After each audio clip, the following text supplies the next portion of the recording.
The house looked normal. It stood on a quiet suburban street with its New England Cape-style neighbors. The hydrangea bushes looked well maintained, as they had a tendency of creeping up on the windows above. From this distance, the flowers looked like blue wrapping paper that had been scrunched up and thrown on the bushes. I noticed that every curtain in the place had been drawn shut. I was visiting the home of a 17-year-old named Lucia Krause. Her mother set up the appointment with me earlier that week. According to her, Lucia was experiencing some form of psychosis. She had met with several other professionals, but none of the treatment had worked. She had turned to me in her time of need, and I happily accepted. I said a quick prayer to St. Michael and rang the doorbell.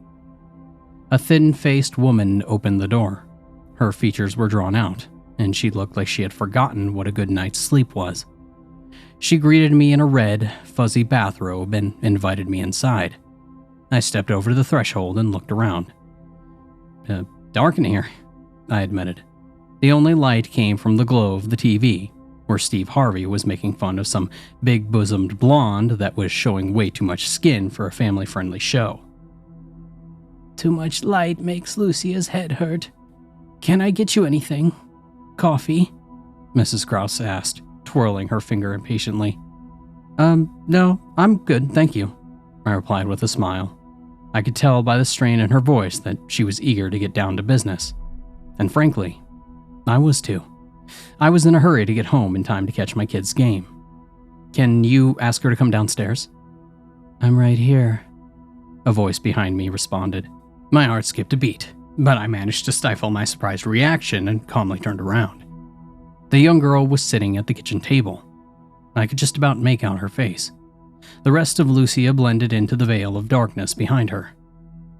Do you want to turn on the light? I asked cheerfully, not wanting to give away how weirded out I really was by all this. No, she replied curtly. Well, I said patiently, I need to take notes so that way I can better remember our conversation. And for that, I just need a little bit of light. Is there a lamp that I can bring over, or... Light the candles. They should be good enough, she said with the same flat tone. Her face was an expressionless mask that hung severed in the darkness. Fucking teenage angst, I thought to myself. My body language remained positive. Looking back at it, I wish that this case had been as simple as a teen just going through a phase. It should have been only a few months of saying fuck you to the man, and then they'd slowly return to their place in the world with or without help. Great, I exclaimed, and I lit the candle that had been conveniently placed at the kitchen table and sat across from Lucia. The light from the flame made her look like a jack-o'-lantern. Her mother sat in the living room quietly, but she was listening intently. So, Lucia, I said with a click of my pen, let me start by saying, what's going on with this whole living in the dark thing? People weren't born to be nocturnal. Does the light give you migraines? You know I could prescribe you something to fix those. Those can be a real pain in the rear sometimes.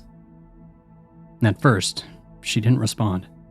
I wrote her name and today's date at the top of the notepad in the meantime.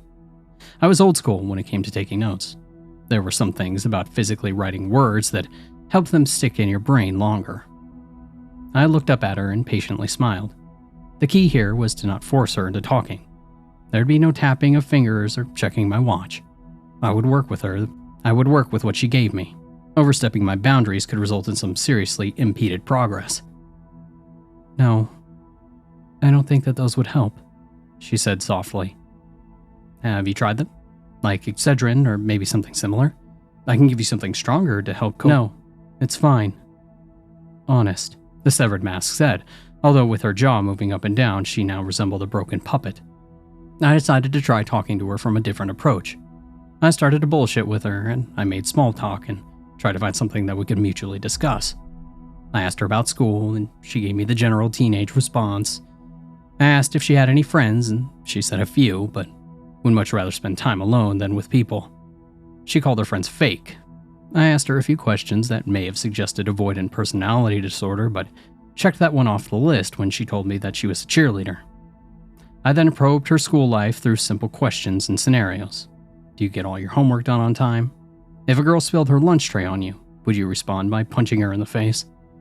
Her answers did not reflect any antisocial tendencies. As more personality disorders got eliminated, I started to ask about her hobbies. I asked her about her favorite shows on Netflix, and I piped up when she mentioned Stranger Things, and I was golden.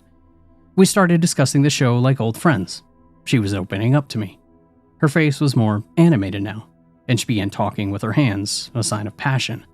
A good sign, and I quickly reviewed my notes. Given what I had known at the time, I jotted down SPD with a question mark.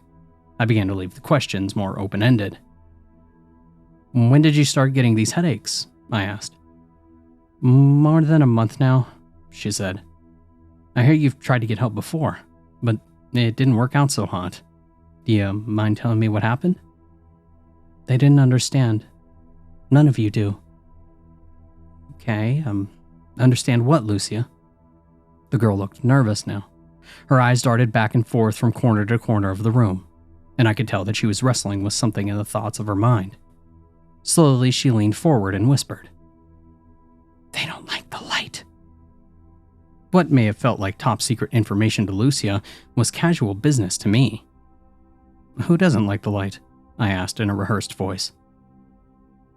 "The people who talk to me, but no one else can hear them." So the girl had a schizophreniform disorder, which is a developing schizophrenia, if you will. She was experiencing auditory hallucinations, nothing a bit of Halidol and routine checkups couldn't fix. "They tried giving me antipsychotics," she said with wet eyes, as if she had read my mind. Her voice was becoming unsteady. "But they didn't work. Nothing does. The voices, they only get louder, and things have just been getting worse. Sometimes they talk to me, though, and I black out for a few minutes." "Do you think that I could speak with one of them?" This sounded more like DID coupled with some dissociative fugue. She was already worked up, and I'd have to calm her down after speaking with one of her voices. It was like a telephone. I'd speak to the voice on the line for a little bit, then politely ask them to reconnect me with Lucia. Lucia was quiet for a moment.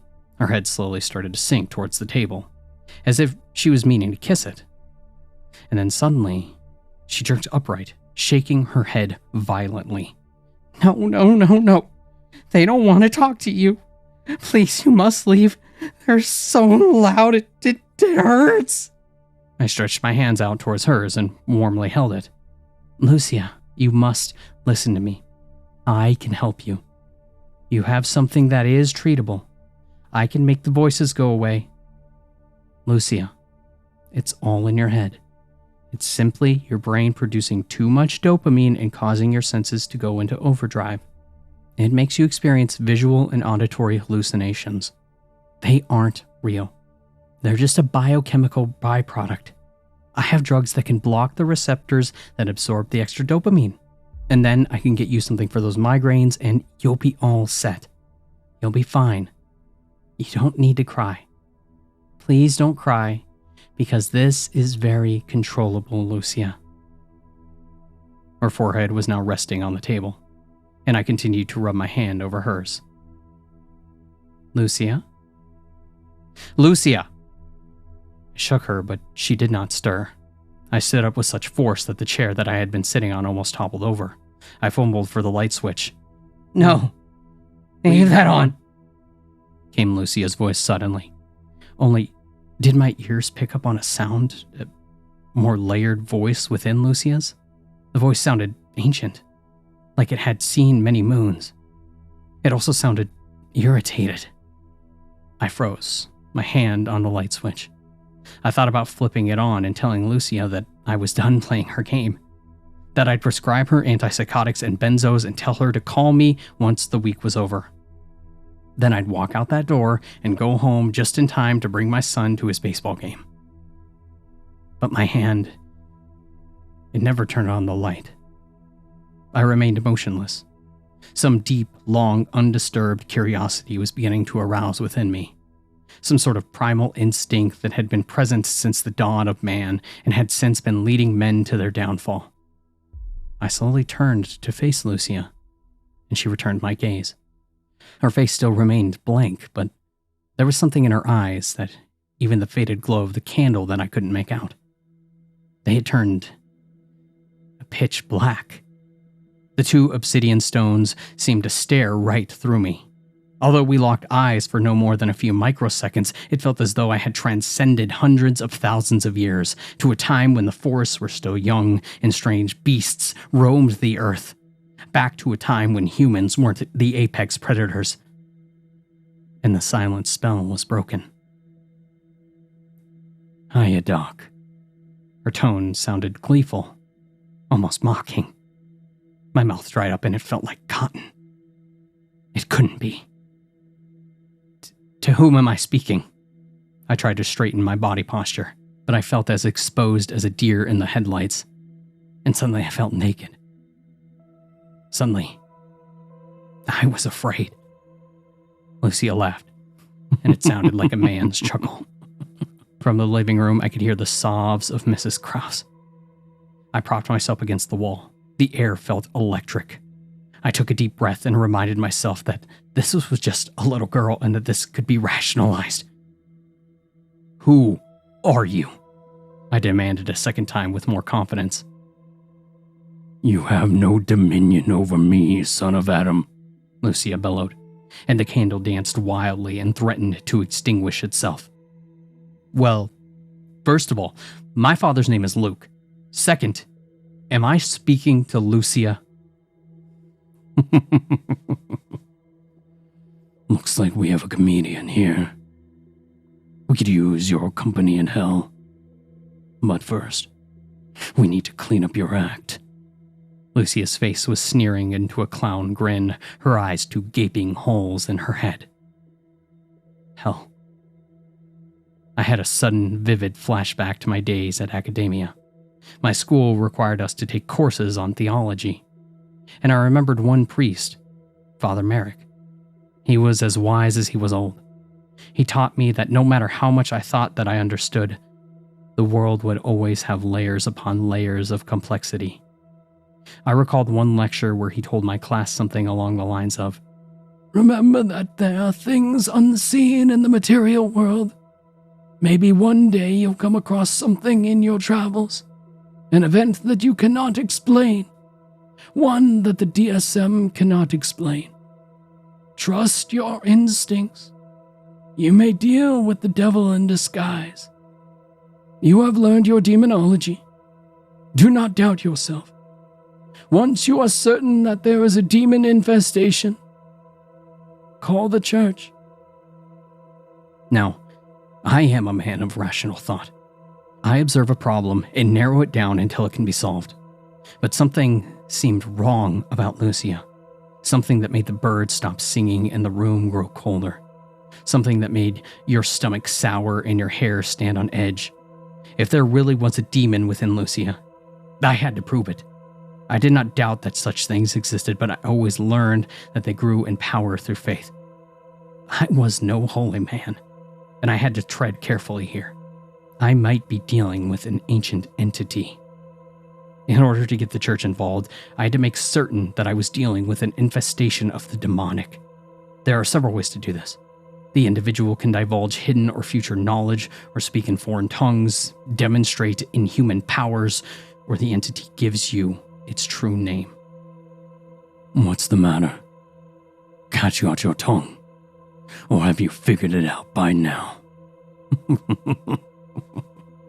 The voice chuckled, and when I didn't respond, it continued. "You can call me Tommy for now. You know, you're the first person I've spoke to in a long time." The voice fluctuated in tone like a wave, from irritated to amused back to irritated. There was a faint smell of rotting flesh that came and went. "Well, Tommy, what can I do for you?" The urge to pull out my phone and record the conversation was great, but I did not want to draw my attention away from the girl. "I want you to leave, Doc. As far away from this place as you can." "I'm afraid that I cannot do that. I am here to help Lucia." "She is beyond saving. Trust me in that. I'll kill her if you stay any longer." Lucia drew a finger over her throat in a cutting motion, and I heard no response from Mrs. Krause. Poor woman must have fainted from the shock. "No, you were not. You're going to tell me what you want, and together we will come up with a solution." I needed to trick this thing into proving that it was a demon. The church wouldn't waste its time otherwise. "I already told you what I wanted, you stupid fuck. Weren't you paying attention? Or have you been sneaking some of those sweet, sweet prescriptions?" I remained silent, unfazed by Lucia's outburst. I was used to behavioral problems. I had to do my best to remain calm. "I'm not leaving," I stated. "And who are you to stop me?" "Come on, Doc. Don't you have a baseball game to catch?" Lucia licked her lips lustfully. That one caught me off guard for a moment. But I may have disclosed that bit of information to the mother earlier. It wasn't enough to prove that Lucia had just displayed clairvoyance. "That can wait." "With your son, David, is it? Cute kid you have there." Nothing a quick Facebook search couldn't find. I wasn't impressed. I remained as stoic as ever. "I know what you want, Doc. I know that you suspect me, but want to prove that I'm something more than just a crazy person's delusions. You want me to be your monkey and to perform magic tricks for you. Then you take the information and bring it to your church, and they'd send over one of those nasty priests with the purple stole to come evict me from my home. But I don't want that. No." The young girl's lips were beginning to froth. "Do you know what hell feels like, Doc? The words of your primitive language fail to describe it. I found refuge in Lucia's body. She's helping me stay out of that horrible place. I have no intention of going back, and not you, not anyone in this plane can send me back. I will not go back." Lucia went into a frenzy of giggles. Her hands were clawed and her nails dug into the wooden table, and I merely stood there transfixed. "No, Doc. We can do this the easy way, or the hard way.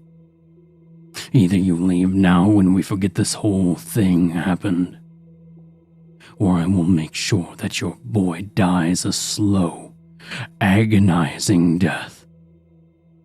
Perhaps a drunk driver will happen to be on the road today, or perhaps I'll make sure that he crosses paths with a dangerous pedophile who specializes in necrophilia.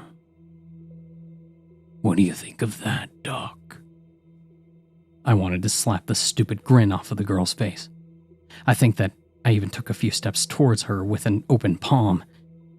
Then I saw something that made the color drain from my face and my knees buckle. I was suddenly aware that I was in great danger and had to flee. I thanked Tommy quickly and I told him to take care. He bombarded me with vulgarities and called me a coward and a fucking quack, but I ignored most of those.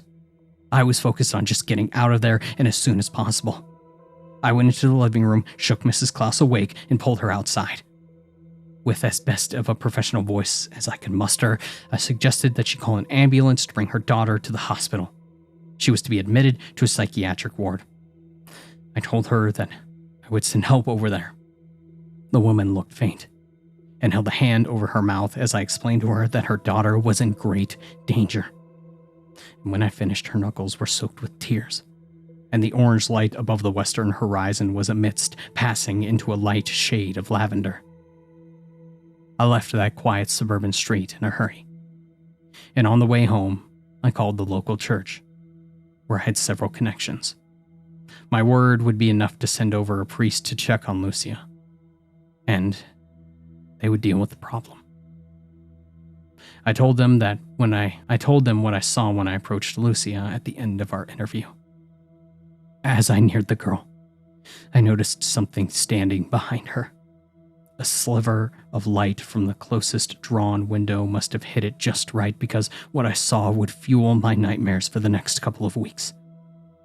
It was a figure, but it looked wicked and inhuman.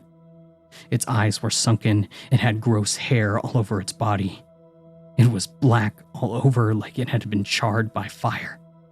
It had long nails attached to a contorted hand that rested on Lucia's shoulder. The thing had 2 thick horns growing from its scalp. It saw me and revealed a row of crooked teeth. I looked down at Lucia, who now wore a face of terror. She had mouthed the word help to me, and I immediately took my leave after that. I was no holy man, and Lucia's fate had been passed from my hands. But I did pray for her safety, as well as my own.